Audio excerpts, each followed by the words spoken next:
Sure, I'll call the meeting to order at 7:03. How's that?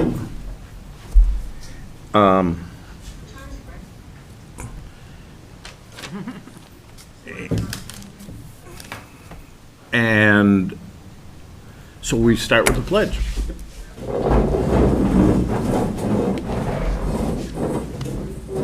I pledge allegiance to the flag of the United States of America and to the republic for which it stands, one nation, under God, indivisible, with liberty and justice for all.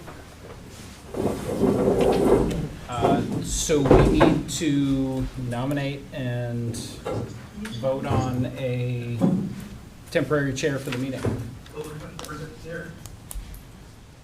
I'll nominate Len as our temporary chair for the meeting. And I will second that.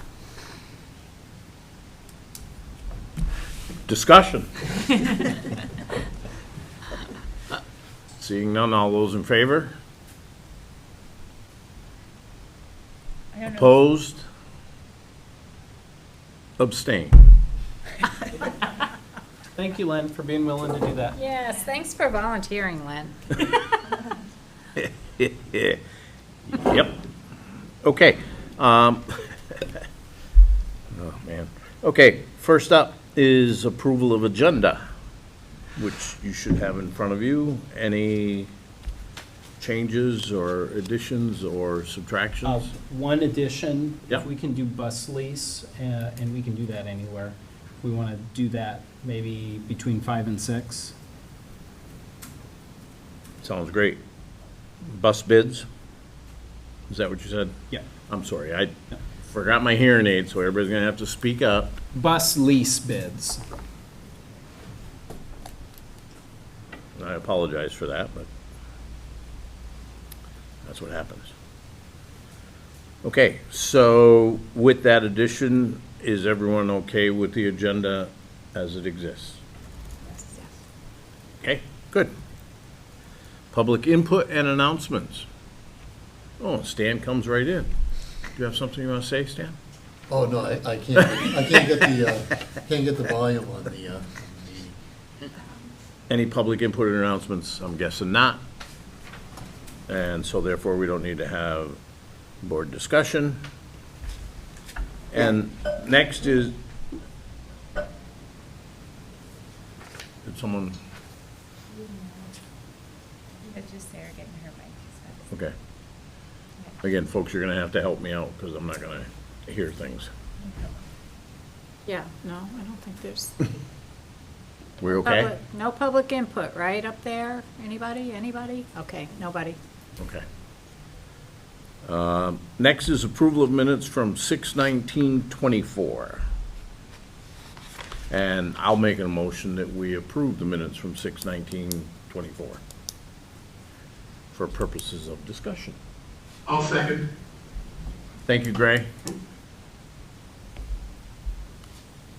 Discussion. I just have one clarifying point on the committee reports for the ad hoc committee.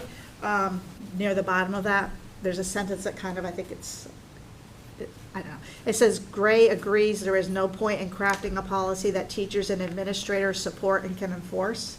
I think that that's not what was meant, or, I think there might have been a don't in there. right, there should be, right. Does that make sense to you, Gray? Since that was your quote? And this is in reference to G11 on that we were talking about before, or? It's on the ad hoc committee, report from last time in the minutes. Okay, well, I mean, I certainly agree with that basic idea. Right, he agrees that there is no point in crafting a policy that teachers and administrators can't support and can't enforce, or don't, right. So that has to be inserted in there. Oh, Makes sense to me. instead of can, of Right. course. Yeah. Yeah, that's a. It's kind of a tricky sentence. Read right by that. Good catch,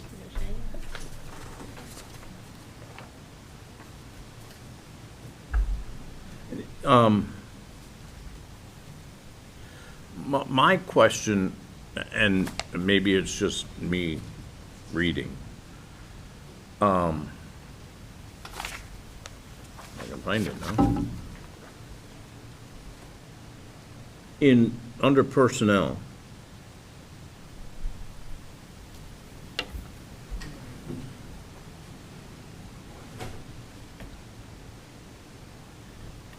We made a motion, Carol made a motion to offer the existing administration a 4% raise.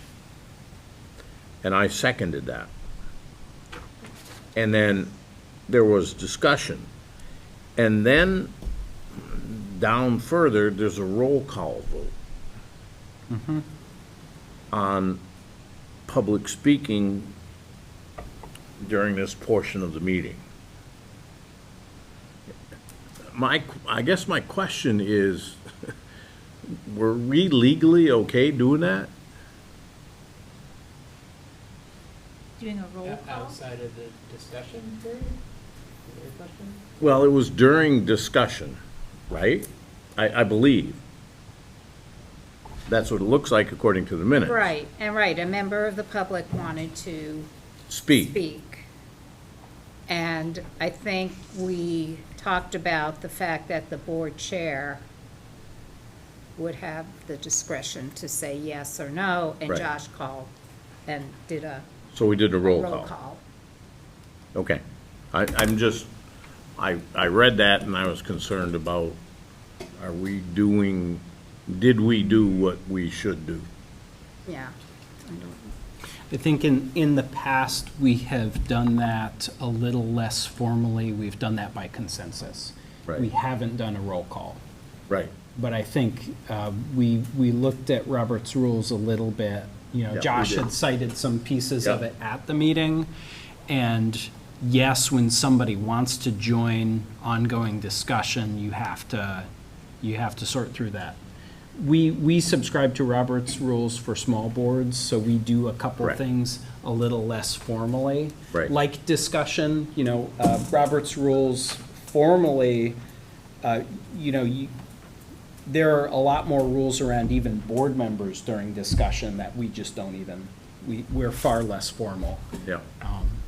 So I'm just asking, I mean, I do not I don't think know. there's anything problematic with doing that. Okay. I just think in the past, the board has kind of done that by consensus. They kind of go, is that okay? Is that okay? Okay. Yeah. So I think we've done that in the past a lot, but by consensus, Yes, not by. I would agree. Yeah, yeah. And I think it is appropriate and okay to do that. Okay.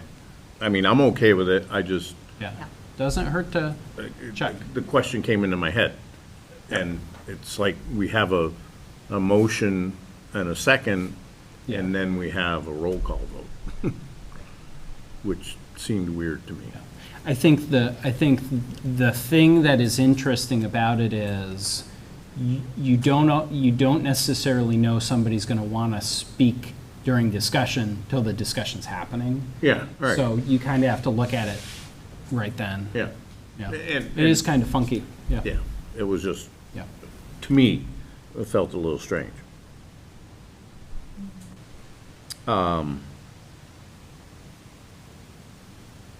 So I'm fine with that. I'm not gonna ask to change it at all. So other than the change for Gray's comment, all those in favor of approving the minutes? Thank you. Okay.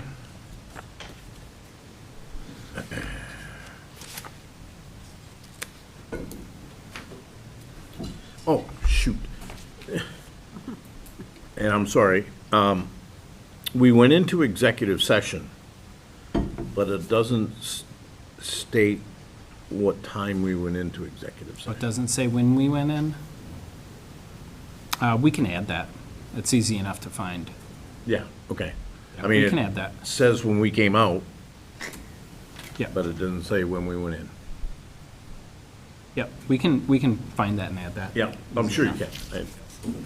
Sorry, Rebecca, that's just me being me. Okay. So we approved the minutes. We're good there. Next is bus lease bids. And Gray and Sarah, I'll send you an update in a second here, because we did just get our third quote. Thank you.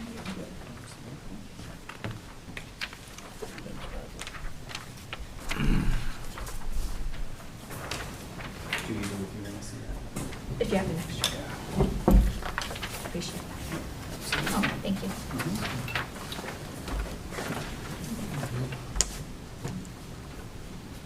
We had ordered 2 Thomas buses sometime probably last winter, or maybe last fall, for that matter. So you might not remember that you did approve the purchase of 2 buses back then. And at the time, because of manufacturing, we weren't going to get these buses until the next year, which is where we are now. We actually received the 2 buses that we ordered yesterday from Thomas's. Is that why you got them all lined up out up there? I'm not sure why she did that. Maybe Brian knows. They are doing some electrical work on where we plug the block heaters in, so they needed space. It just looks impressive. Yeah. Yeah. Yeah, the buses looks like they were in great shape, too. So this week I sent out requests for financing and to 4 financing companies. We got 3 quotes back. One from Municipal Leasing Consultants, Daimler Truck Financial Services, and M&T Bank. These are all three of these companies. We've done business with them in the past, and M&T is our obviously chosen bank that we do all our business banking through. And in the past, they have not done municipal leasing, but they started to do that in the Rutland area, so they submitted a bid. And M&T, out of the 3, came in with the lowest quote, along with the lowest, obviously the lowest interest rate. We requested 7 years financing, which is what we do on all our buses, with 7 annual payments, with the first payment due at the signing of the lease. So their quote was for 7 annual payments of $43,702.81, which is less than the other 2. There's also a document fee for doing the lease, which I did not include. M&T's document fee was only $250 to process the lease, while municipal leasing, their fee was $850. Daimler Financial Services did not supply one, so I assume that was 0, but they were the highest bid, so I didn't contact them to see if there was one to begin with. So our recommendation would be to accept the bid from M&T, and in the motion to have the board, accept the bid, and also to designate the superintendent or his designee to execute the lease documents. I'll make that motion, what he said. I'll second it. Discussion? So then we own these buses? After 7 years, Yeah. and I almost fell on the floor, we haven't bought a bus in probably a new bus in 3 years, and these buses are $132,000 a piece. The last new one we got was like around $88,000, $89,000. Before that, they were always like in the low to mid 80s, and now they're obviously have skyrocketed with. And this is 2 everything else. buses, right? Yeah, You this said, is so 2 buses. 150. This is 2 buses.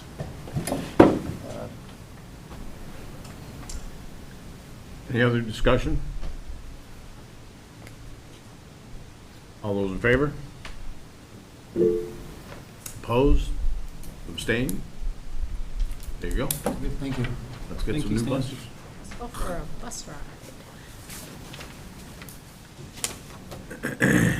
Data, or is it data? Data update. And I have some paper copies for folks if they would rather that. I'm going to put it up on the screen. 5, 5. If you don't mind passing those down that way. 2 copies if you want to follow along. Thank you. So this is the time of year where we check in on a couple of data points. We've been doing this for a long time. This is going to be an interesting check-in because there are some things we absolutely have, but there are some things we don't have. And if you remember, we've switched state tests the last few years, and that's going to be the part we don't have. But the part I can talk a little bit about and give you some context and an idea of what this stuff means otherwise. So I want to remind you of some vocabulary that we've been using when we look at this data, these data. We talked a lot 2 years ago about making sense of data and trying to sort through what it can actually tell us about what's going on in the district. So we look at a lot of different things in any given day or week or month or semester or year.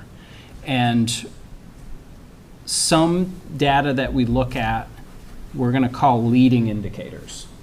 Leading indicators are our best points of data that really give us as close to real-time information as we can get. It's going to be as closely related to what's going on in the classroom as we can share with you. So the best leading indicator is going to be a formative assessment that a teacher gives in class and uses to inform what they do the next day. It's hard to get more relevant than we gave an assessment today and I'm shifting what I'm doing in the classroom because of it. When we get further and further and further out and we start looking at our state assessment data, we're going to call that a lagging indicator. So that's further and further and further away of what's happening in the classroom and lags behind the work that we do. Leading indicators are right on that edge of what we're doing daily, and we can tell that thing I did today, did it work, did it not work, or was it neutral? Those lagging indicators are going to take sometimes years, sometimes decades to follow along.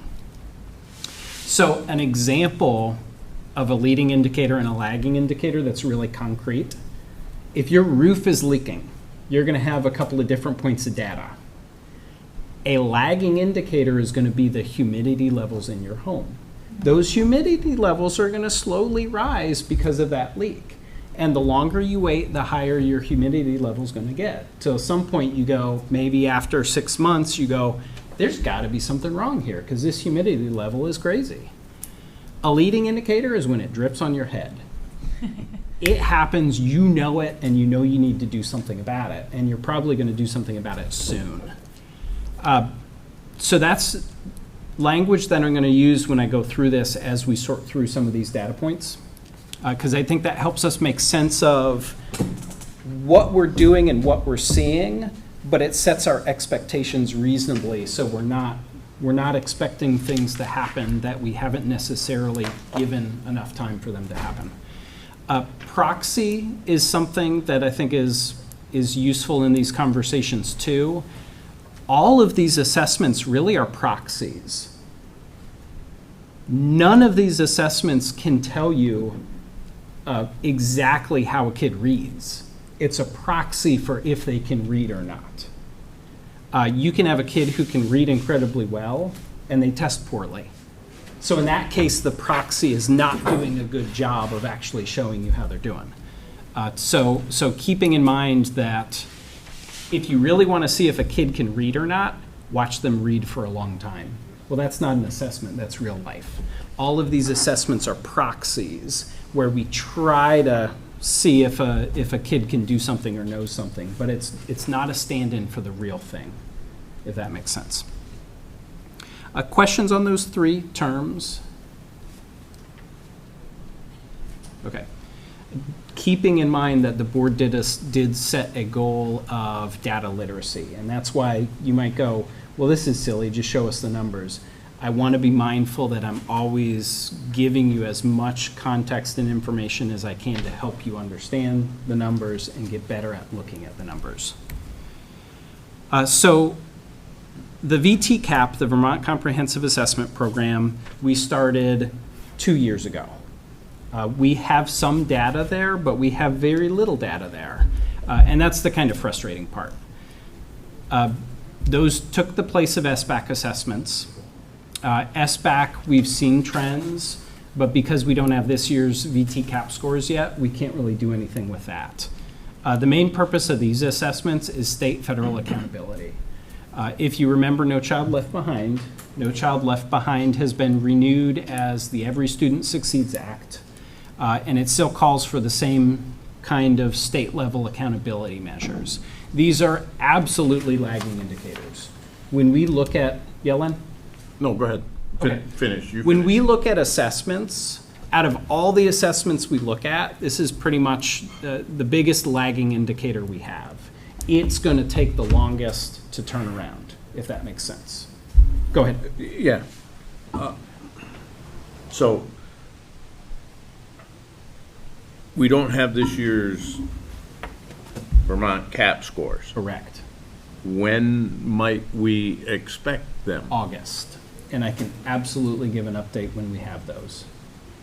So this August. Those scores From this past will be spring. from this past school year Yes. Yeah. that we get in August? Yep. Okay.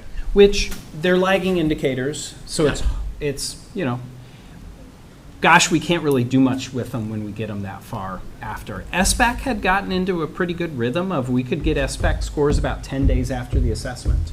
Right. Which, when you've worked all year long and you take an assessment in May, it's kind of hard to do anything with that information as a teacher in May. It's good to know, and you can think about it and reflect a little bit on it. But when you get it in August, there's next to nothing you can do with it, which is kind of a shame. So I did want to bring historical SBAC scores to you, because that's really the from a lagging indicator standpoint. I want you to see where things have been going leading up to 2 years ago. So this is old data. But I think it's interesting to look at this because these have the Vermont trends in red and our trends in blue. And I think, interestingly, you can notice something in these cohorts. These are some cohorts that just came out of COVID. You can see some of these cohorts, we have data far enough back that it tracks them through COVID. So if we go back to a 2016 cohort or a 2018 cohort, 2017 cohort, you can see these big dips along the way. But I do think an interesting thing we can see the last year of SBAC data. I wonder what you notice there.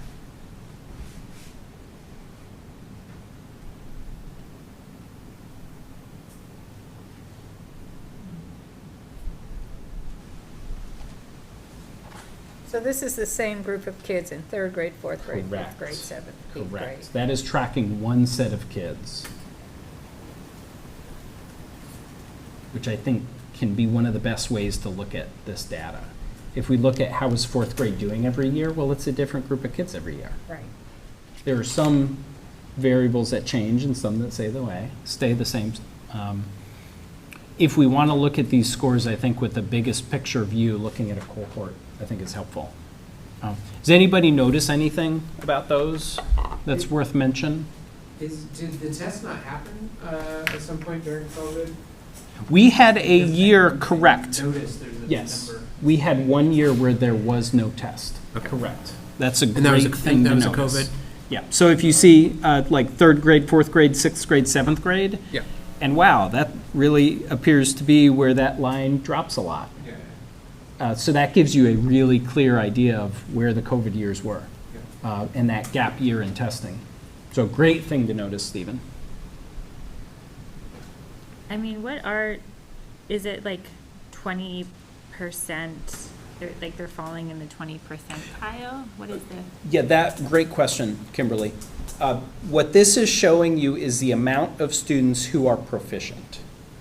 So your proficiency levels, when you're looking at these I'll do the 2018, the 2022 cohort here. When you're looking at Mill River, we were hovering around 40% of our students were considered proficient. 60% of our students were not considered proficient at the start of this third grade cohort here.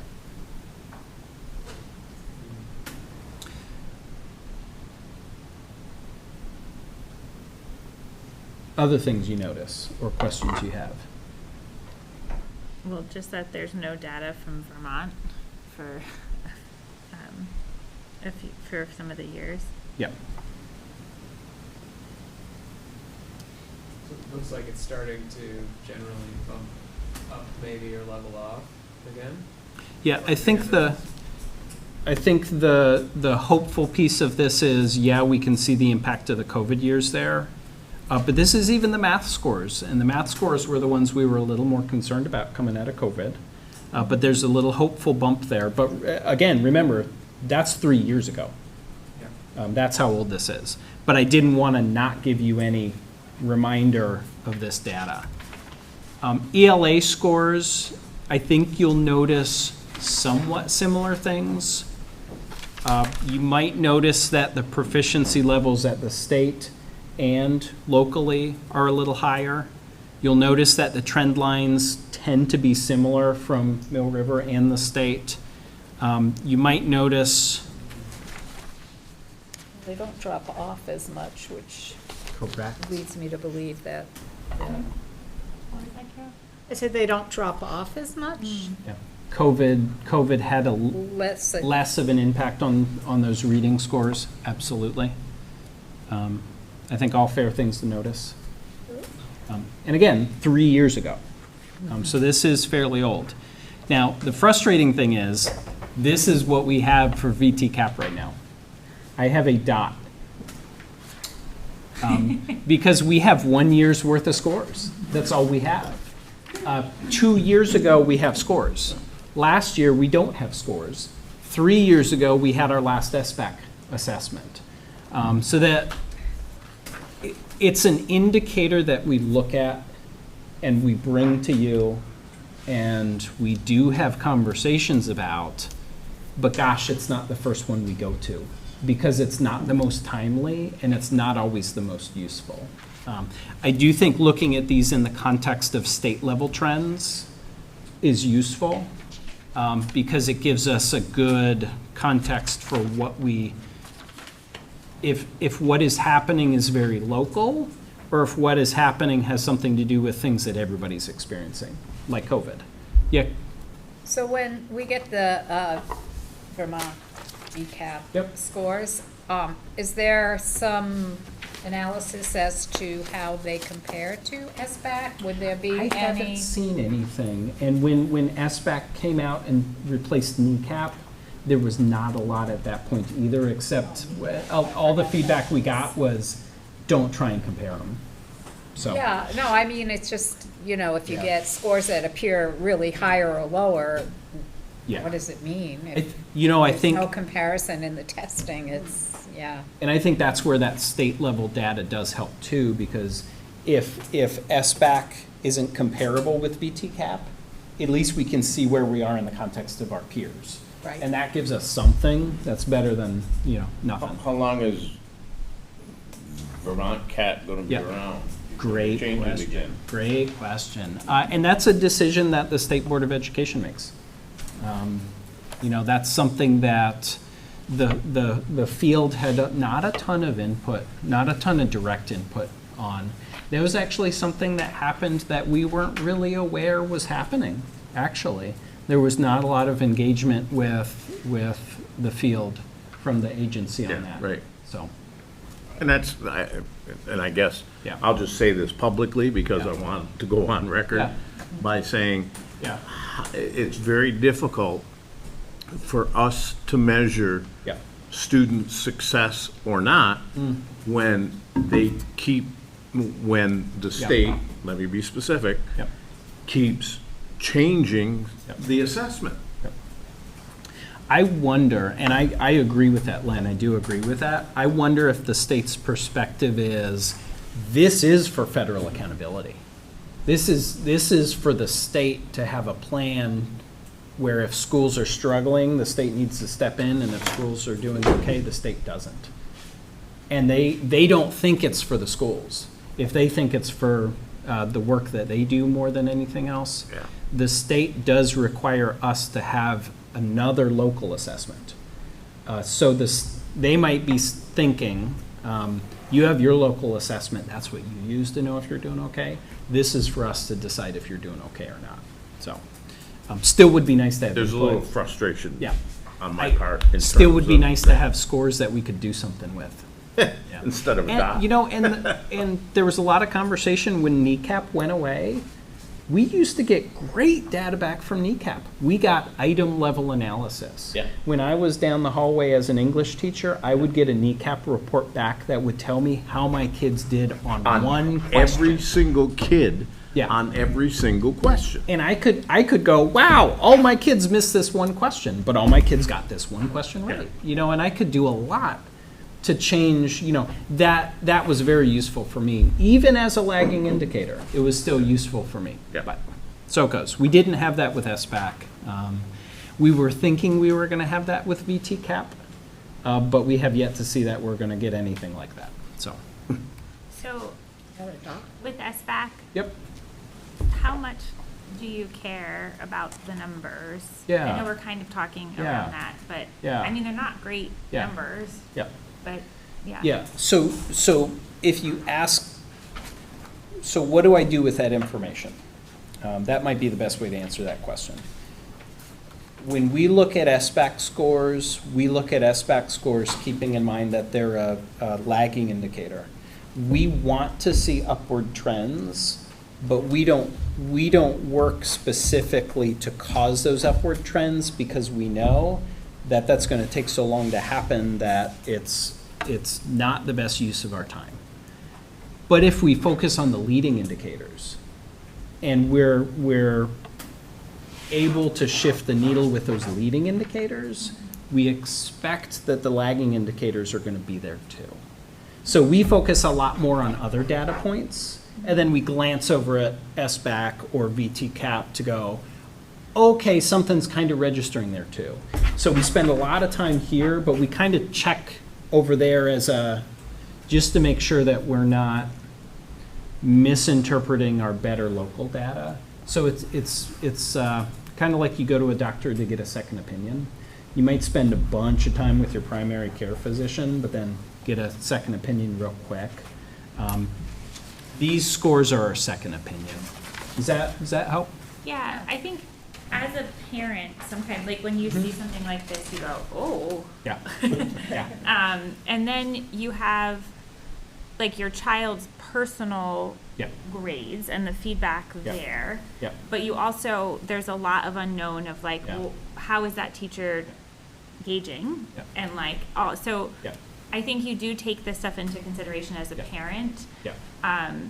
And so I appreciate thinking through it as like a more well-rounded Yeah. picture instead of set of data points, and it still can be a little bit like, ooh, that's not Yeah. where we really want to be. Well, and I think the really interesting thing about that, Kim, is, you know, I'd say that's not where the state wants to be. Sure. And if you look at even bigger data point, if anybody's familiar with the NAEP testing is a national thing because SBAC was just by state, kind of regional. So SBAC, we could, and there's a reason I show you Vermont scores in comparison. There's no such thing as a national SBAC comparison. I can't even compare SBAC in Vermont to SBAC in Washington State because those were administered in a way at the state level that they never released those results so that we could compare it on a wider scale. But NAEP testing is national.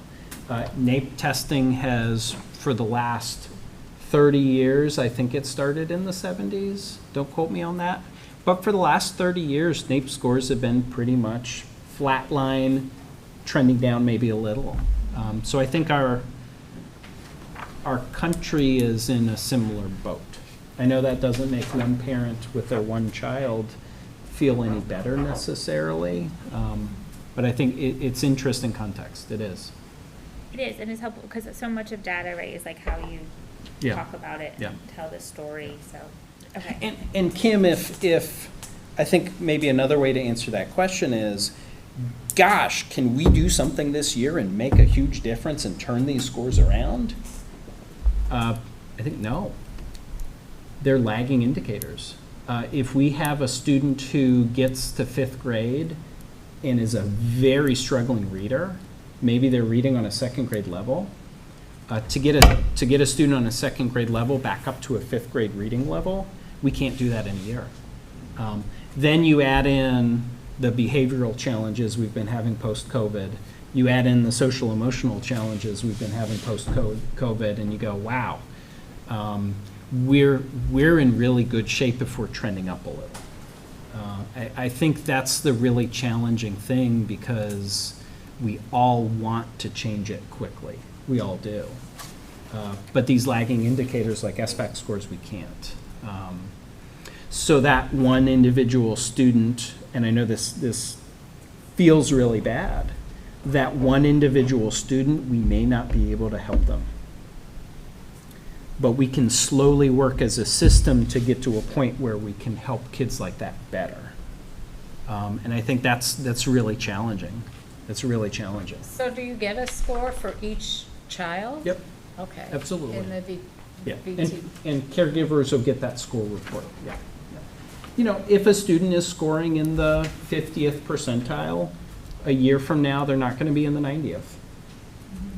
But if we keep working as a system, you know, a decade from now, that student might never have scored in the 50th percentile. Does that make sense?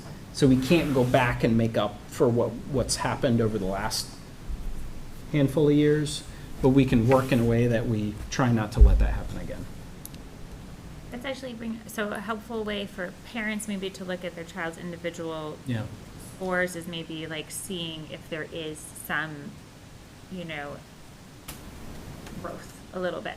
Yes, absolutely. And that great segue to looking at STAR reading and STAR math, that is our local assessment. We've used that for a long time.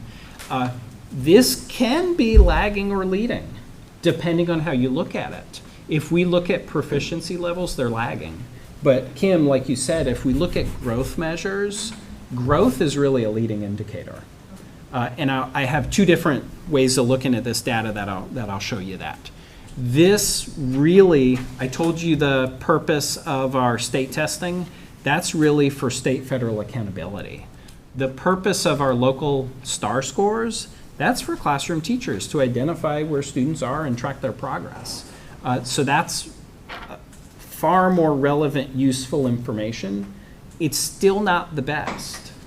Those classroom assessments that are given on any given day of the week are still the best things that happen. STAR happens 3 times a year. So you can only get so much out of it doing it 3 times a year. But it is far better than those state accountability measures.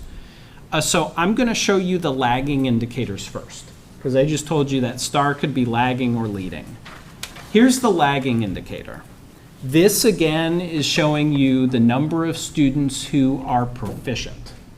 So this is not about growth. This is about the number of students who are proficient.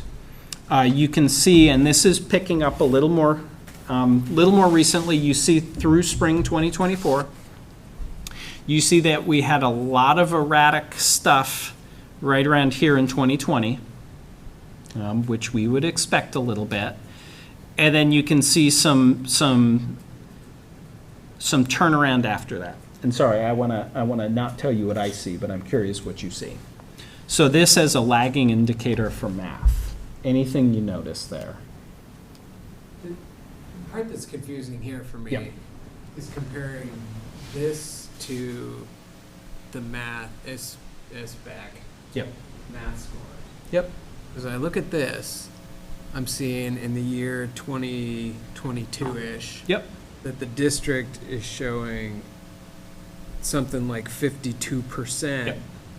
are meeting standards, and Yep. when I look back at this SBAC page, I see it like 20%. Yep. So the So It's why different are those standards different? on these two tests? That is What a- does this mean? Awesome thing to notice. Yes, they are two different standards, and they don't always agree. You can use STAR Math as a proxy for how our kid's going to do on the SBAC. So you can predict.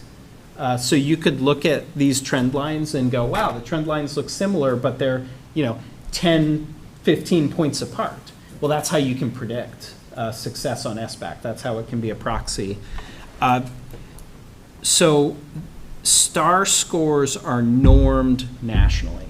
So that means all of the kids in the country that take those STAR scores, 50th percentile is 50th percentile. That's average, that's the middle. And depending on who takes the test and how they do, that 50th percentile shifts. So it's norm referenced. So across the country, that's going to be paying attention to, half the kids are above, half the kids are below. With the SBAC, it was a cut score. And they got professionals together in a room and they said, what is proficient? And they all agreed, this is proficient.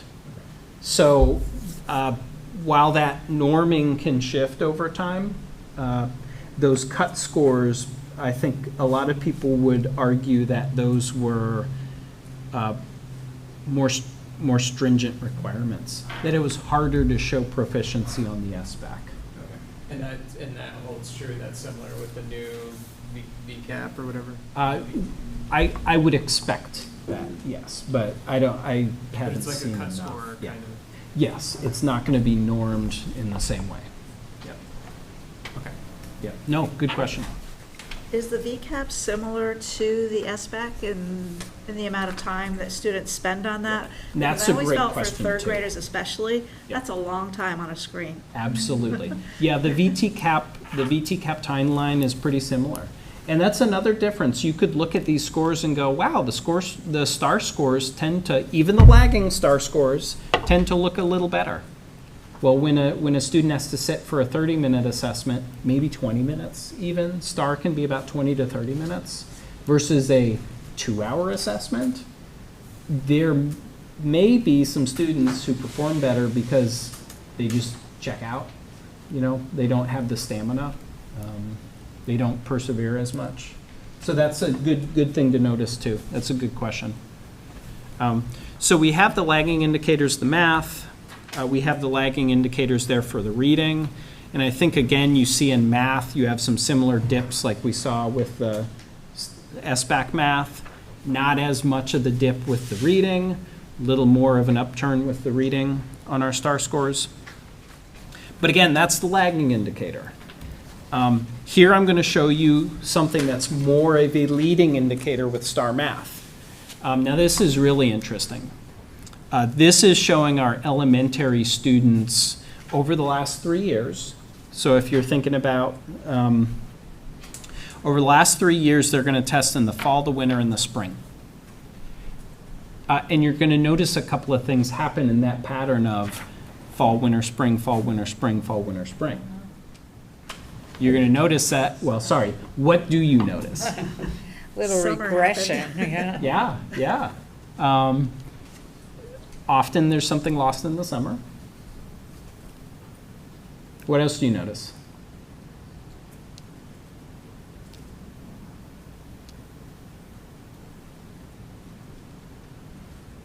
Spring's a good time of year. Yeah, often there is growth that keeps going through the spring.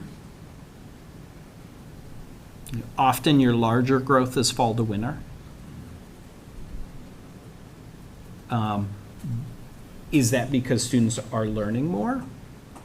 Or is that because they test differently? Hard to say. If you look at Mill River math, Well, I was just gonna, Oh, yeah. I was thinking about that. I think if kids have learned things, Mm-hmm. learned something, and then, basically the beginning of the school year might be a review, Mm. and then they come way up, and then Mm. you start introducing Mhm. new material, Mm. then obviously their Mhm. progress is gonna Mhm. level off a little bit. Mhm. And I think Mhm. That could absolutely the have something line to do with from the spring to the fall kind of gives it seems like it's dropping off all of spring, but Yeah. I Yeah. doubt it is. No, good things to notice. One thing I want to call your attention to before we look at the next one, 950 to 990. We're talking about big swings here when we look at these, which I think is interesting. Mill River Math, this is a little more interesting. This is not, you're not seeing the same patterns. With our elementary schools, we have 4 of them. So we have a more stable data set. So say we have a 4th grade teacher who changes. Well, we have 3 other 4th grade teachers who didn't. You have a 2nd grade teacher who changes too. Well, we have 3 other 2nd grade teachers who didn't. Maybe our 3rd grade was consistent. So you have a larger data set when it comes to variables. And I think we see those patterns more at the elementary level because of that. When you get up here to the middle school, you have your math teacher. Everybody has that math teacher. So there are fewer variables coming into play there.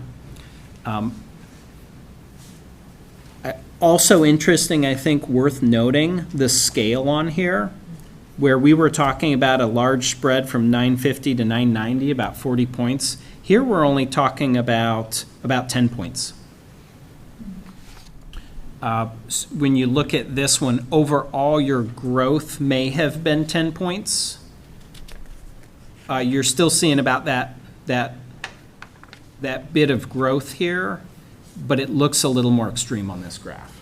Just want to point that out. This dip is not the same as the dip in the graph right before it, even though it kind of looks like it. Elementary reading, you see some similar things happening there too. I think you have a steeper trend line from your math. I think we've done far more work with reading, especially at our primary levels, than we have with math. I think that's evident here. I think that has something to do with it. Does it explain it all? Probably not. I think that's worth noting. Mill River reading, again, you have, everybody gets into one grade with one teacher, so you have fewer variables. So when things shift, sometimes they have, I think, more of an impact on the data. Again, here you're not looking at as large of a spread of points either. This is only about 20 points that we're looking at and rebounding. What grades at Mill River take the STAR? STAR is going to be 7 through 12. Okay, every student. Historically, we did not do 12th grade. So that's another interesting thing to think about, and thank you for asking that, Pat. When you look at the 22-23 year, that might have been the first year that we added seniors in. So that's an interesting thing to Yeah, think about. because I noticed it Yeah. dropped in both. Math and math reading. and reading. Yep. And you I heard didn't know. this spring, we were talking at a board meeting where we talked about those seniors and how actually the completion rate for seniors was pretty low. So you would have students who just would blow it off or not take it. And that was a concern that we talked about trying to address this coming year. When you have some students who just blow it off and don't take it, or you have some who start and just barely finish, that's going to affect your scores. So, I did want to throw this back in here. You can't read it. I'm not worried about you being able to read it because you saw it before. But I want to remind you that while STAR can be a pretty good leading indicator and show us if things are working or not, if you wanted to ask a question about, is our new literacy program working, you could guess that it is by looking at the difference between your elementary math and your elementary reading. Yeah, people are working hard, we're making growth, but gosh, we're seeing more growth in reading. But that's still a bit of a stretch to be able to say that. It really is. This is data that Deborah Gardner-Brosh brought to you in the spring, specifically looking at our reading program and looking at gains that we're seeing here. So this is even a more fine-grained piece of data that I think is even more of a leading indicator. So we have some good evidence that our reading program is working. It's not just these STAR scores. But we like to look at the STAR scores as a second opinion. We like to look at our state test as a third opinion.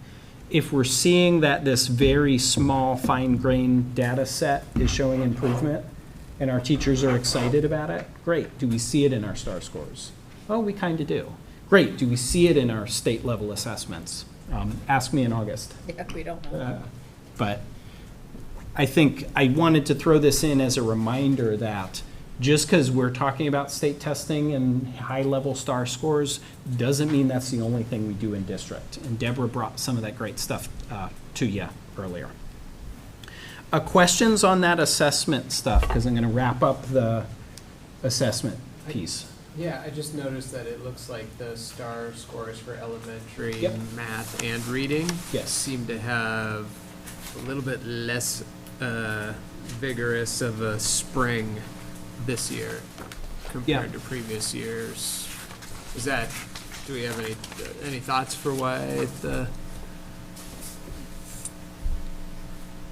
No, that's a good question, that the growth wasn't quite as much as we've seen in the past. I don't know, Stephen, I don't know. I think it was a hard year. I don't know if folks were getting tired. And that's a I don't know. pooling of all the elementary schools?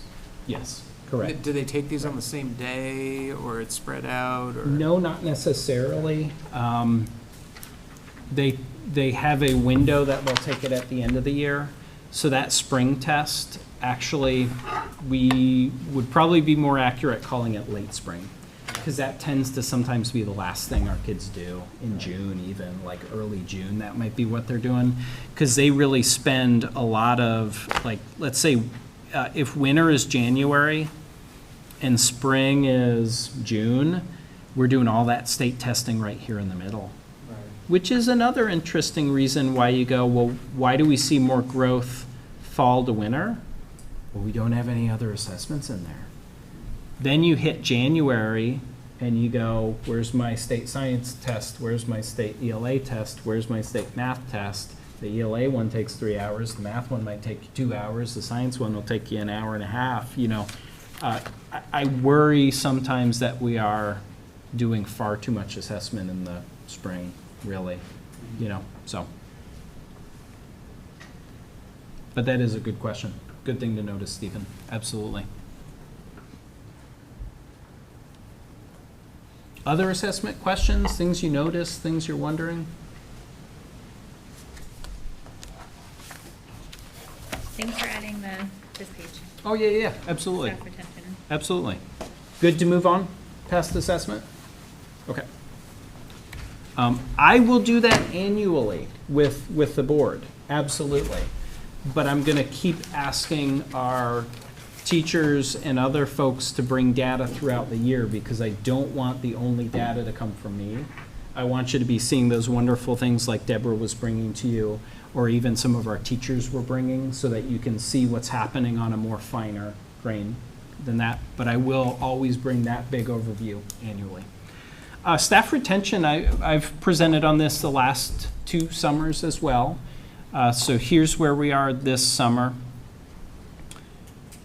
But staff, does that include, That includes everybody. Everybody. So everybody except bus drivers. And that's just a funny thing that I was talking with Chad in the business office, getting these numbers. Looking back at these numbers, because I wasn't doing these back here, so I had to do a little bit of sleuthing. These are numbers without bus drivers. So that's just a funky thing to know, that our bus drivers aren't in there, but everybody else is in there.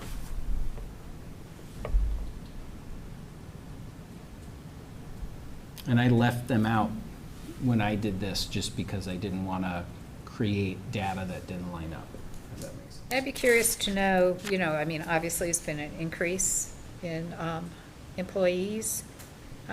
I'd be interested to know the numbers by employee category. I don't know if anybody else, I how can- many of the, how I many? can give t- you a ballpark.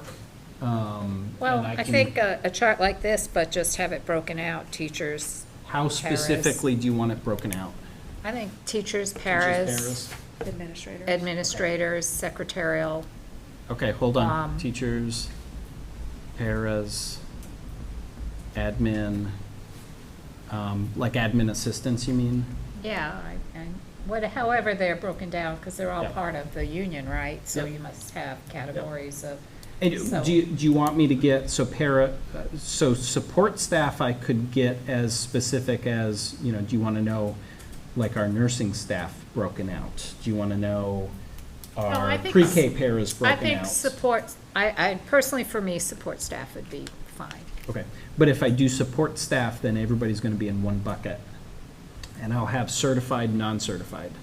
So I'll have two categories. Well, yeah, do what you think would be the most clarifying in terms of, tracking the different categories. Like, I think teachers, paraeducators, administrators would be, we'd want those broken out, and then staff, then just give it to us, and then we can ask, well, what does this mean, or whatever. Now, are you also talking about going back and doing that for the historical data? 'Cause that might Yeah, like this be- chart, just under total employees. Just, Res- that might take me a resignations. very, very long time to sort through. That might be really hard, because this was not data that I had my hands in, so I don't have that. It could be done, but I want to be just transparent, it would take a really long amount of time. You, To do that going forward would be the easiest thing in the world. you might want to look at, when we did the board goals previously, Mhm. in the past, I'm talking 3, 4, 5 years ago, Mhm. that retention stuff was there. That's what this is from. Okay. So this is the historical stuff from that. Okay. Yeah. Thank you, Lynn. That's where I got it. And I just started adding to it. Yeah, I mean, if you wanted to. 'Cause I remember looking at it Yeah, way back when, yeah. If you. when we had it as part of our board goals, Yep. we talked about retention rate. Like in the 2021 year, we had 5 terminations, including RIFs. I could try and find out who those people were, but I'd have to be digging through a lot of files to find out how many of those were teachers and how many were not. Going forward, I don't mind at all doing that.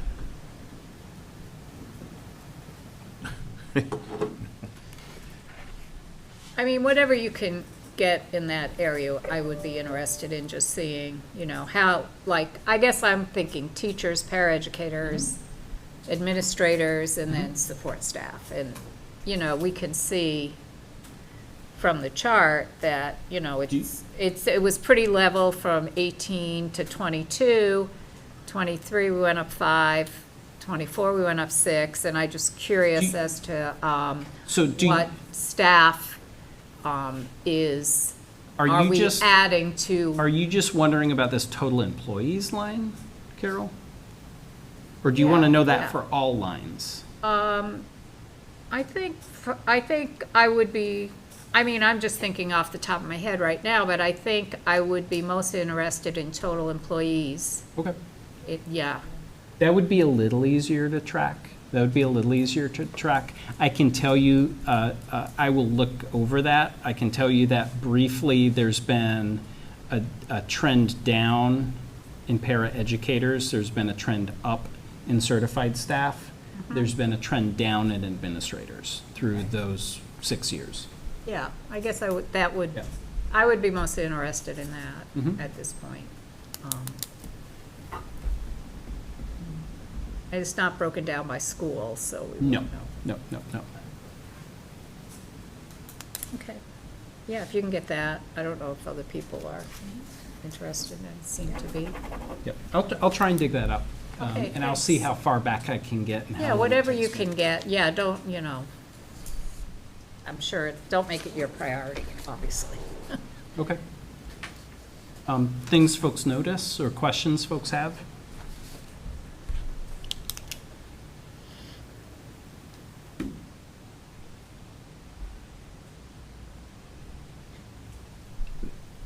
So seeing none, I'm gonna move us along, because I guess that's my job. Next on the agenda is the 5-year facilities plan update. So that should Any other have questions on, been- let me just back up, any other questions on the data, whatever you wanna call it, those numbers? And retention rate, so we're all okay with that. And Brian, Yep. you have an idea of what we wanna keep looking for? Absolutely. Okay. Absolutely. So then, next on the agenda is the 5-year facilities plan update. We'll throw that up here.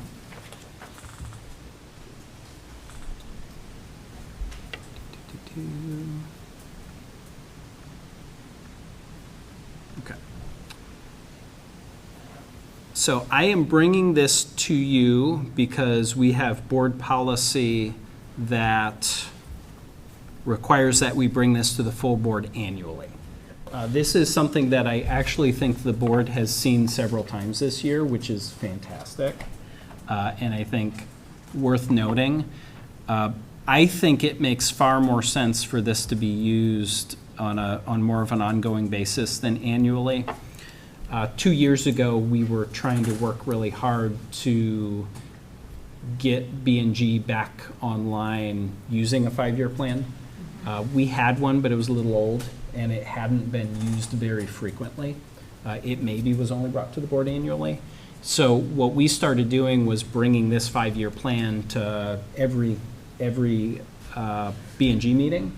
And actually, something that I didn't attach in the materials tonight, but working with Tim, we had even put together a proposals sheet. I'll pull that up real quick. And this proposal sheet, I think, was great because this gave a smaller lens to that 5-year plan.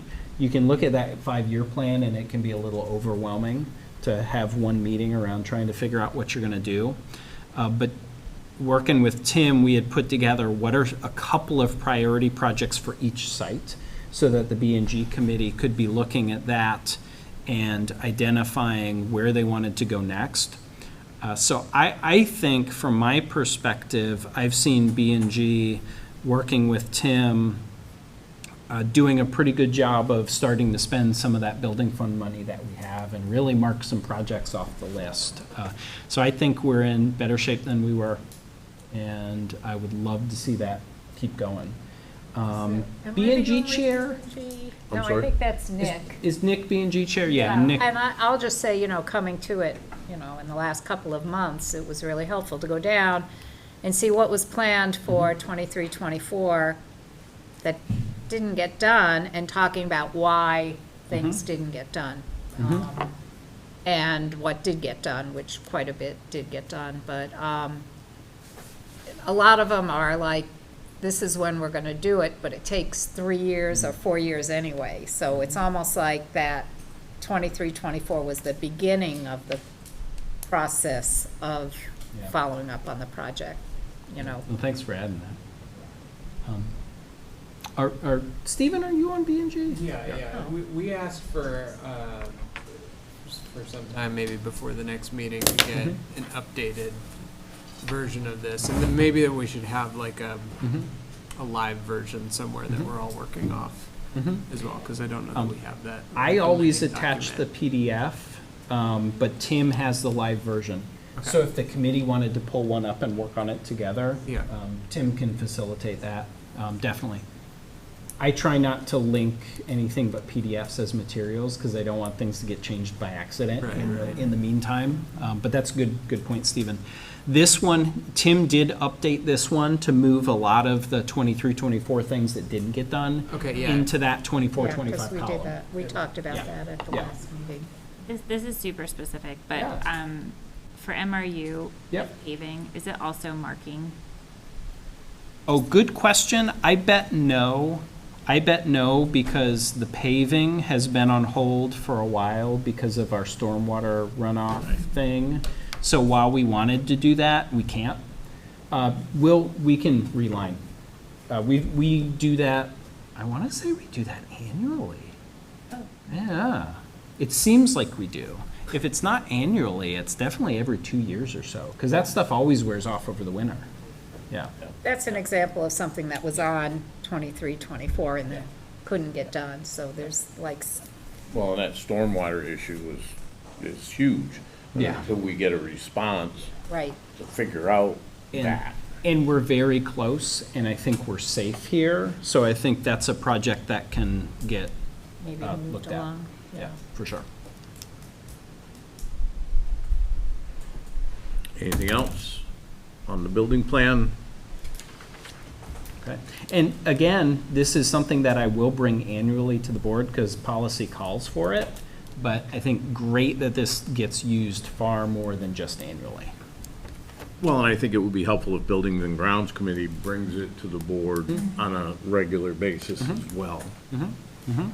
That's just my suggestion. Doesn't You know, have to and be- something, a policy committee could look at that policy and think about that annual requirement. Maybe an annual requirement to bring a 5-year plan to the board doesn't make sense. Maybe that policy having a requirement that the B&G committee update it quarterly makes more Yeah, sense. yeah. You know, let's shift our policy in a way that it sustains things that we see working better. Okay, Sure, sorry. we can do that. Oh, that's right, you're chair, are you chair of policy No. now? No. I'm just Did, one of the minions. do we have a new policy chair? Nick, Nick, okay. I thought we had somebody, okay. Okay, at sorry, least Lynn, you were as of trying. now, I'm not chair, but I mean, you know, who knows? Anything The that way could we're change. going here. Sorry, you were trying to wrap up and I threw that back in. Okay, anything else? All right, then we're gonna move right along, and we're gonna go to committee reports, and that would be personnel, and I guess that would be me. We have a couple of contracts tonight. We did not have a personnel committee meeting, but Brian had sent me these contracts and asked if we could bring them, if we could address them tonight. So we have two. First one, and I'll make a motion to offer a teacher's employment contract to Justin Bouvier as an alternative educator at Mill River grade 7 through 12, 1.0 full-time equivalency. That's my motion. I'll second. Oh, go ahead. Somebody else second it. Whoever you write down is fine. Discussion. I have questions. Yep. If I may. Is this a replacement? Yes, this was where we had talked about last year, we had had grant-funded DINA students for several years, taking advantage of some of our ESSER funding we were planning, but we ended up finding title funding that would cover it. We had a surplus of title funding that we were allowed to carry over due to the pandemic, so we can't carry this position in the grant anymore. And we had added this to the budget in the fall as part of our budget season work. This is a rebranding of that dean position. So Kaylin really sat down and looked at what were the pieces of the position that were working to serve students and what were the pieces that weren't. And she had written up a proposal that we brought during budget season so that finance could really look at that and make sense of if that made sense. Is that? Yep. Any other questions? I guess Go ahead. I don't totally understand what Mm-hmm. So this is really going to be a classroom teacher, but they're not going to be a classroom teacher who has a schedule that reads like this block I'm teaching English 9, this block I'm teaching English 10. they're going to have a group of students that they're trying to meet their needs during that block, and you may have some students who need math in that block because they're struggling in their regular math class. You may have some students who are struggling in ELA and need support there. So it's going to be a teacher who can work in that classroom teacher capacity, but with a role that is far more responsive to students' needs, if that makes sense. You're not going to see 20 kids in that room. You might see 10. I noticed like their background is in, like, they were assistant principal for, Mhm. yeah, I was just curious if that came up at all in the, Yeah, historically, that dean of students position was kind of half disciplinary, half alternative education. So I think somebody having a background in administration is useful, but I think the teaching background is what Sean was a little more interested in. I think the admin background is great. I think it helps, but I think the primary focus was on the education piece. Because that's the shift, that this role is going to be more of an educational role. Is this going to be geared towards students getting credits for graduation? Is this, it's high school, right? Yes, I think it's safe to say that the focus is going to be high school and the focus is going to be credit. So if a student is just not able to get the credits that they need, trying to put them in an alternative program where they can try and get the credits. Yeah, good question.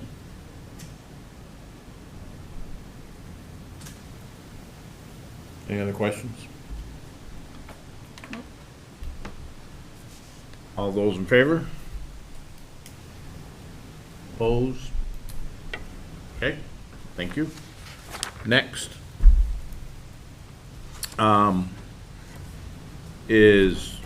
and I'll make a motion that we approve the agreement between the Mill River Union School District and the Rutland County Sheriff's Department for our school resource officer. And authorize the superintendent to sign. Is that And okay? authorize the superintendent to sign, as I said. So that's a motion. I'll second it. Here we go. Discussion. Is it going to still be, Yep. what is he? What's his rank? Kaufman? Joe? I don't remember. Yep. Absolutely. And I think that matters a lot to us. Oh, for sure. He's got a really strong relationship with a lot of our staff and our students. And I think that's the important part of the job. And I say this every year, and I'll say it again. As a person who was totally opposed to a school resource officer because I thought it was worthless.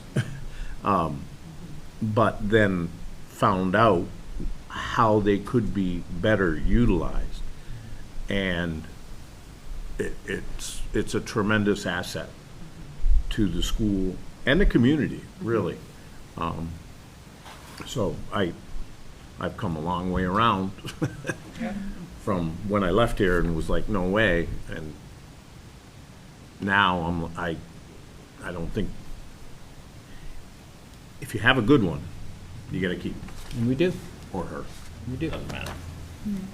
The PEG TV record will show that Len does say that every year. And I do, because I think it's important. Yep. yeah, thank you for saying it. It's the first time I've heard it, so. Yeah. Well, if I can, I'll piggyback on that just a little, and that is that the thing that I was similar to Len, I was like, well, why are we doing this? But I think that the kids start to see law enforcement as not just a punitive process that Right. they're going to go through. And There's a ton of contacts and opportunities with kids and staff that are tremendously helpful. And they can, once they establish those contacts, the kids and staff can go to him or her and feel safe in talking about things, which is huge, huge. Okay, so personnel's done. Our next meeting. All in favor? Oh, Great. I'm sorry. All good. All those in favor? Thank you. Keep me in line. Next personnel meeting is August 7th, I believe. 8/7, I think you're right. Yep. which is my anniversary. Oh, nice. What better way to spend it? We were married 8/7/8/7. Ah. That way it's easy for Lenny to remember. But anyway, That's a good idea. Do you, Len, do you want to do a 6:30 or a 6 meeting for that? let's do a 6:30. I think we'll be okay. The other thing is, Andrea and I met with Brian, this is personnel. What, last week? Last Tuesday. Yeah. Last Tuesday. And we went over the superintendent evaluation. And maybe everyone hasn't got the copy of it. I will send that out. I meant to send it out. I know folks in the personnel committee received it. And I think it went well. We got some good feedback. And I'm gonna set up a meeting with BJ so that we can tweak the whole evaluation thing as we go forward. But I will get that out to everybody tomorrow. Yeah, and I'll say, my perspective, that meeting with Len and Andrea, great to have specific actionable feedback for, these are the things that we see going on, here's where we see things working, here's where we want things to keep going and get better. Yeah. I think that's hugely useful. So We're I appreciate that. we're doing a better job of looking at next steps. I think we did a good job of that this time. Absolutely. But we're learning. Yeah. I have a different question pertaining to personnel. Do we have any unfilled vacancies that will need to be filled before the school? So we have a couple in the pipeline. I think the only vacancies that we don't have, which we'll be bringing to personnel, the only ones we don't have in the works right now are paraeducators. You said foreign language, though. Oh, sorry, Yes. thank you, foreign language, yeah, and that was the one that we were, Oh, yeah. worried. We posted that in, the budget cleared, and we posted that, I want to say, maybe early May or so, because we have to wait 30 days for the budget, after budget vote, to make sure nobody appeals or recount or anything. That was a world language position. Yeah, that was the one we were concerned that we weren't going to get many applicants, and we haven't. Yeah. Yeah. Unfortunately. No, good question, Pat, thank you. Anything else under personnel? Okay. Policy.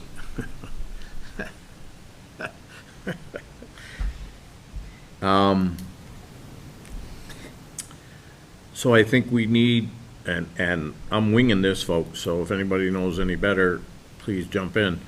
The second reading to adopt B10, which is the tobacco policy.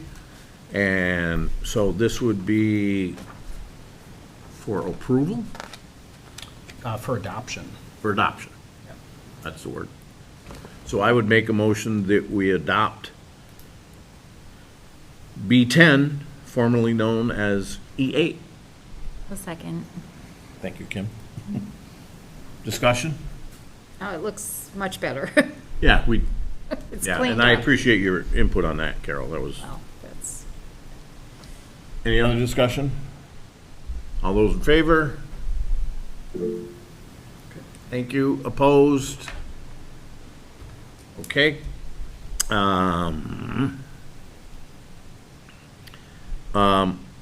Also, I guess I'll make a motion to approve E6, approve or adopt. which is, I don't have it in front of me. Safety and security of school facilities. Okay. And I make that a motion To adopt. to adopt. Yes. I'll second it. Thank you, Carol. And I think that's a no change one. That's just a Number. re. Yeah. Discussion. All those in favor? Opposed? Thank you. I'm just gonna move because I'm Okay. Now, first reading, I'll just hold under the fan. Yeah. It's a little chilly. A8, which is, and I'm sorry, I don't have them in front of me. Oh, and I don't It's have, board member education. Board member education. And A9, which is, I don't have that either. Board goal setting and evaluation. And B15, Which is bonus payments to staff. what is that one? Bonus payments to staff. Oh, yeah. That one, Stan said we shouldn't get, We don't want to get rid of it yet because if we're audited, we Yeah. want to make sure that there's record of it, even though it's not currently being used. Okay. Yep. I had questions about that one. so I guess I'll make a motion that we have a first reading for A8, A9, and B15. Can I do that? I'll second. Thank you. Gray? You're welcome. Discussion. A9 board goal setting is the only one that had edits. The other two are just updates, Right. letter numbers, if that helps.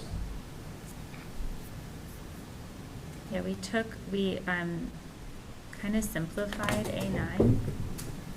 There were more bullet points.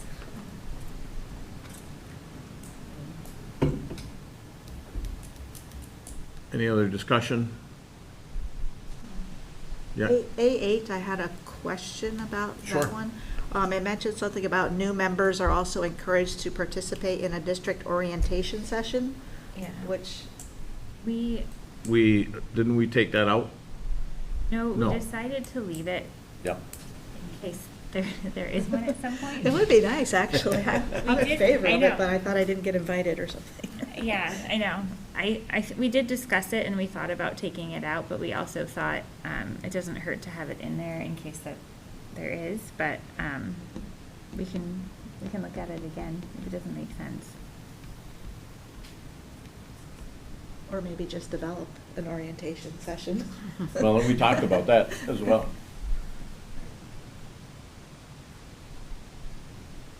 Any other questions, discussion? All those in favor? Opposed? Abstain? Okay, building and grounds. Can I just say something about policy? for- Absolutely. Well, our August Oh, yeah. meeting, which I can't off the top of my head know when that is, but I think we've invited BJ, right? Because there's gonna be some discussion around the cameras. Cameras, correct. 813.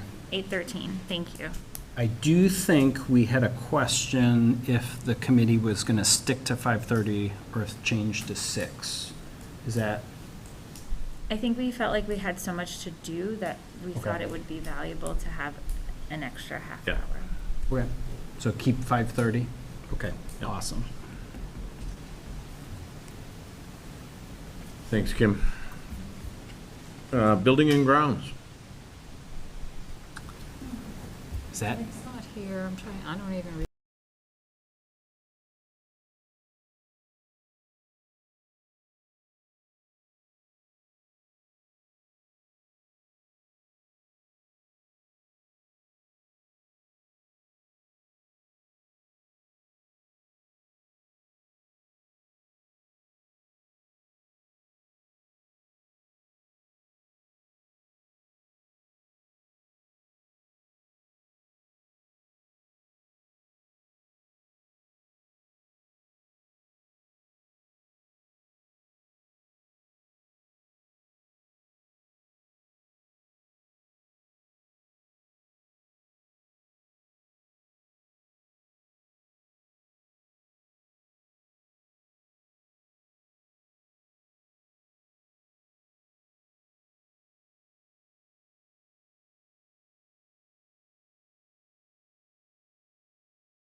8:26.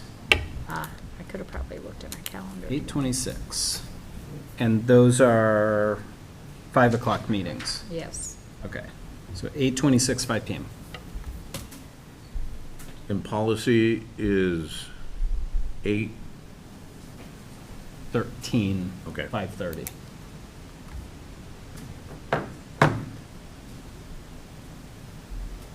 community engagement. Yes, we met tonight. We continue to review our charge and try and plan how we want to approach community conversations. And I think we're going to try and encourage board members to attend, different events that happen at the different schools, and we're going to contact principals around opening day activities and see if we can make some, be visible for people on opening day activities. But we're still talking, and so our next meeting's going to be August 21st at 6 o'clock.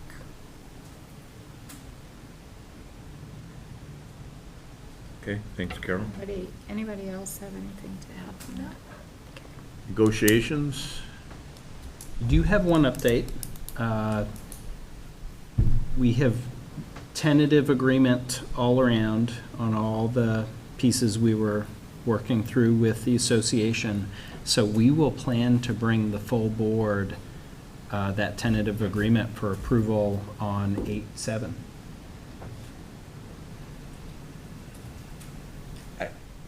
Just a question. I mean, we ended negotiations like over a month ago. Mm-hmm. Why does it take so long? I mean, I don't know. Yeah. That's why I'm asking Yeah, so part of the work that happens once we reach an agreement is nailing down a lot of those details and having everybody verify that those details are accurate. And a lot of that happens around salary. So there's a lot of math to be done and a lot to be shared to look at, to verify before we package it and bring it to be ratified by the association and adopted by the board. So Stan's got to sit in his office and do a lot of math. it just seems like it's Yeah. taking a long time, that's all. Yeah, no, In my absolutely. opinion. But what do I know? Anything else under negotiations? Finance, pay orders?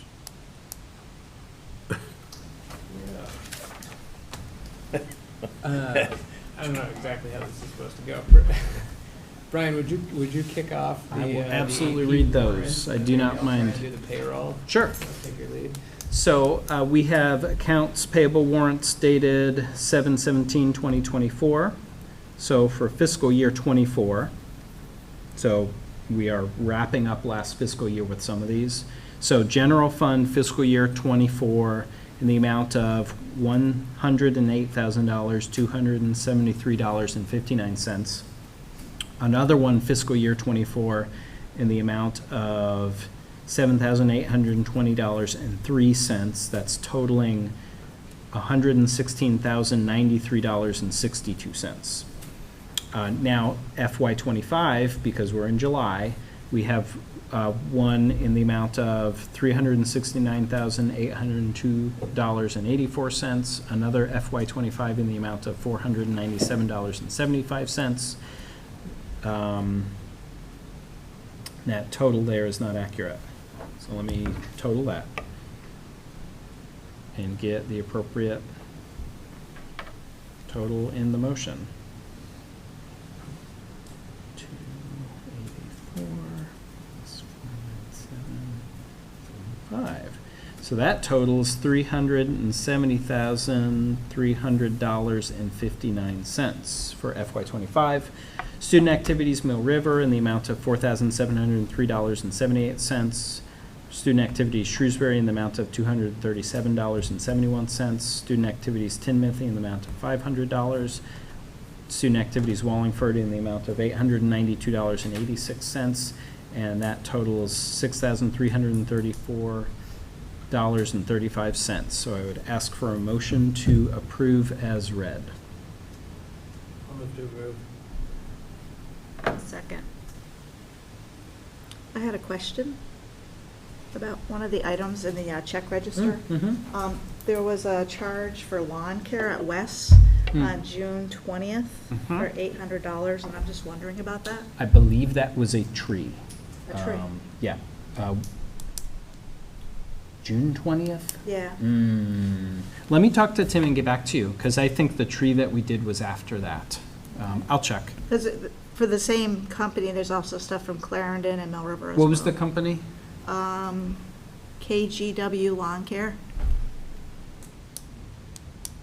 Yeah, I'll check with Tim and see. I do know we had a tree, but I think that was after that. So I'll check and I'll email board tomorrow Okay, thanks. what that was.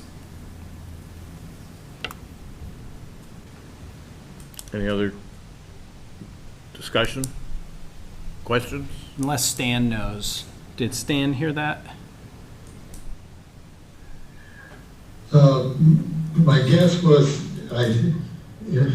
if Wallingford was involved, I think what happened was Tim was understaffed that week, and so he had Mr. Williams mow Clarendon High School and Wallingford that week, if I recollect.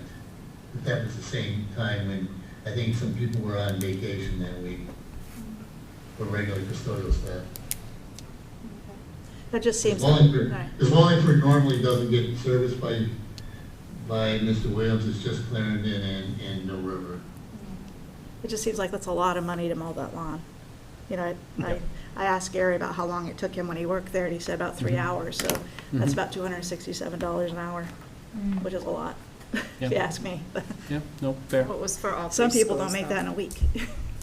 It was for all three schools, though. No, it's just West. Just Yeah, Wallingford? they're broken out, Oh. and it's just one date. I'll do it.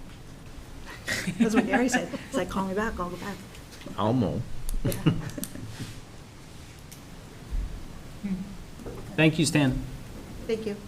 Sorry, I interrupted you maybe making calling the question. Anything else? We made the motion and it was seconded, right? Mm-hmm. All those in favor? Opposed? Abstain? Thank you. Do we have to, who's gonna sign them? We do need to do that. Yep. I don't wanna make a motion saying I'm gonna sign them, someone else. We authorize. Let's do payroll. Let's do payroll and then. Oh, I'm sorry, I thought we No, were done. no. No, it's good to remind everybody we need to do that motion too. So to read the payroll warrants into the minutes, similar, we have fiscal year 24 and 25 on here.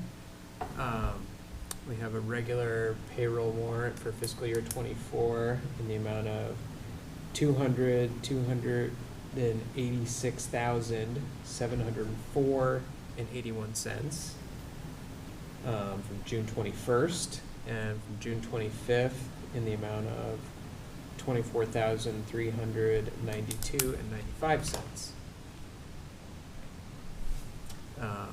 For fiscal year 25, we have from July 1st, $6,813.05. From July 5th, $132,766.50.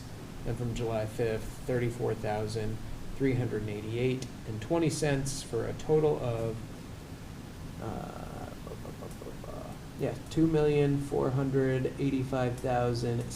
$2,485,065.51. I make a motion to have that accepted into the record as read. Second it. Discussion. Okay, all those in favor? Opposed? Abstain? I would make a motion that we approve Stephen as chair of the Finance Committee to sign off on those. Second that.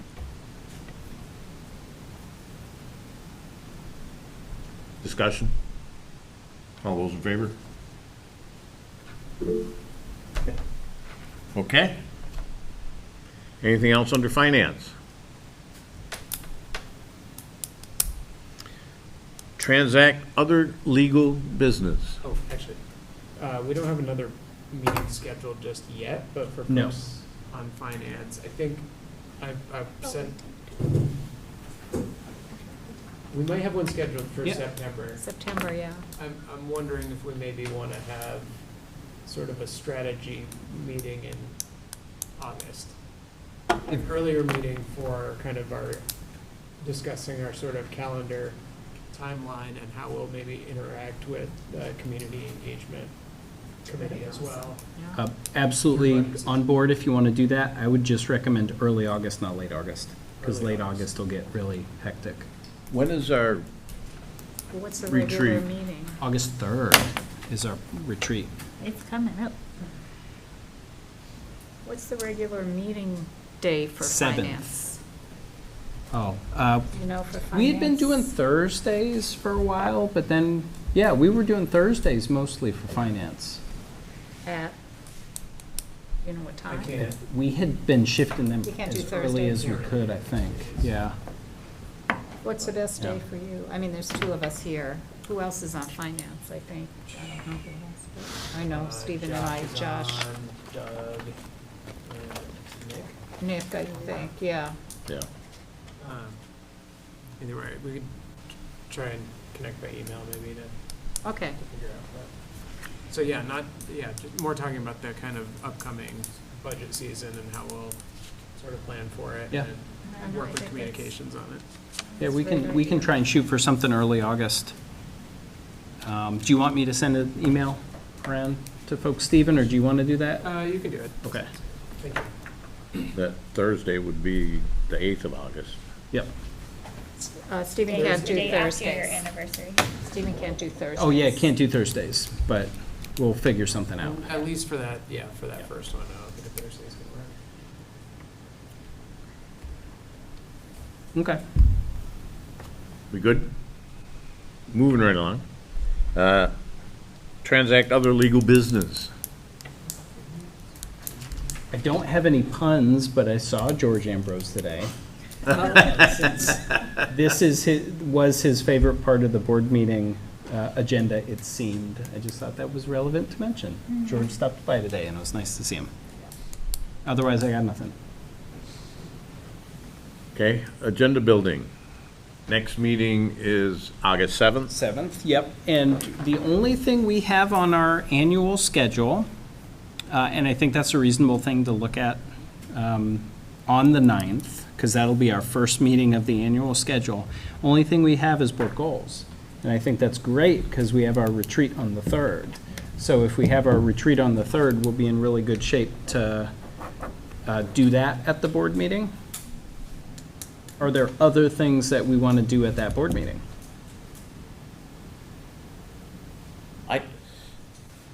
I'd like to, I went, obviously it was too hot to work outside today, so I was in my cellar. And I found the Mill River Unified Union School District Board Committee descriptions, charge, purpose. And you sent this to me, Brian, April 11th of this year. And I, That was maybe the first time you asked about him, and I forgot I found him for you. yeah, So I'm glad you found that. well, I did. And it was interesting because the policy committee, they not only had the description, but they had roles and responsibilities. Buildings and grounds, not only description, but roles and responsibilities. So I would like us at the retreat on August 3rd to re-examine these. And More important, to me, more important than the bylaws, because we can't do much with the bylaws since we consolidated. I mean, it has to be, in order to change the bylaws, it has to be approved by everybody. We can't just tweak them, I don't think. Well, the- By but the whole board? The board, Yeah. yeah. Yeah. Yeah. So you bring up retreat.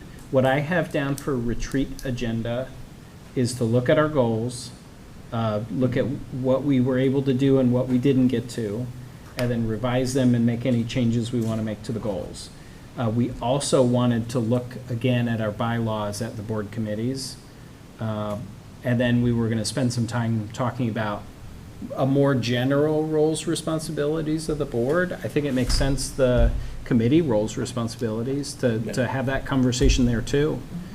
So I think we could walk away from the retreat having those bylaws changes and proposals and bring it to the full board.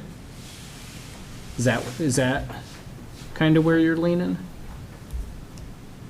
I Maybe- guess I need to look Yeah. more at the bylaws, because the bylaws came about when we consolidated. Yeah. And there's a lot of things in the bylaws that restrict opportunities to change the bylaws. Yeah. I think there might be two different things. Bylaws might be simpler to change, but then in that document, we have the Articles of Incorporation. Yeah, there you go. That's- That's the one I think we can't touch. Yeah. But committees and all that stuff lives in the bylaws. Yeah. Yeah. Each member has to receive a copy of the proposed changes at least 5 days in advance. And we can do that at any warned board meeting. It doesn't even say that it has to be like a 3/4 vote or something. Oh, wait, no. It has to be a 2/3 majority.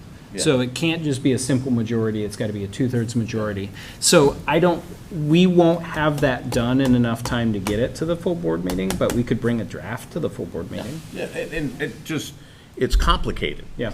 And it was set up purposefully. It's a to be little, complicated. it's a little different than just a regular board vote, for sure. Yeah.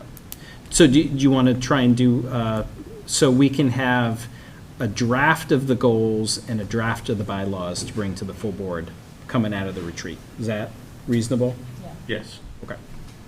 Okay, awesome. Anything? And I would suggest folks take a look at, because I know they're on the website, to take a look at those articles of consolidation, or whatever you want to call them. Because they're kind of important in Yeah. terms of looking down the road of any changes that we might want to think about. Absolutely. And the board meeting will be, or the board retreat will be here. Yeah. We bring coffee and pastries. Yeah. Absolutely. Do we need an executive session? I do have one item for an executive session. We do? I'm sorry. Yes. Yes. Okay.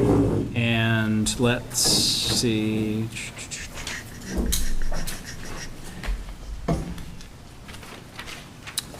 I would say under contracts, that would fall under contracts. Okay, so I would make a motion to find that premature general public knowledge regarding the contract clearly places the board at a substantial disadvantage. So I'll make that motion, Second. okay? Love this cheat sheet. It's handy. All those in favor? Okay. And then I'll make a motion that we go into executive session at 8:47. Is there a second? Thank you. Discussion? All those in favor?